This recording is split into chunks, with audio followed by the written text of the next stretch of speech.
अस्सलाम वालेकुम दोस्तों, क्या हाल चल है। आप ये थोड़ी सी वीडियो देखें, ज़्यादा मैंने ब्लर कर दिया है और सोचें कि हम किस तरफ जा रहे हैं। और मेजॉरिटी जो है वो यही कंप्लेन करती है, जी हमारे साथ नाइंसाफ़ी होती है, जुर्माने आए दिन क्यों बढ़ रहे हैं, इन्हीं हालात की वजह से।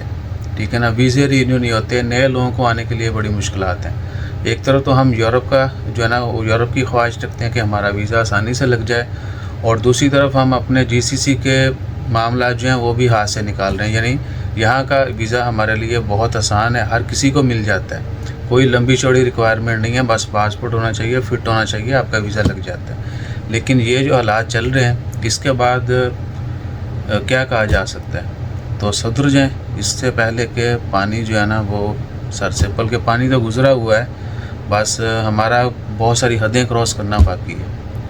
अल्लाह ताला हदायत दे। जज़ाकल्लाह, अल्लाह हाफ़िज़। ये अल-हेल का वाक़या है, और दो बंदों में भी नहीं, दो पार्टियों में, दो बड़े ग्रुपों में लड़ाई हो रही है, आप देख लें।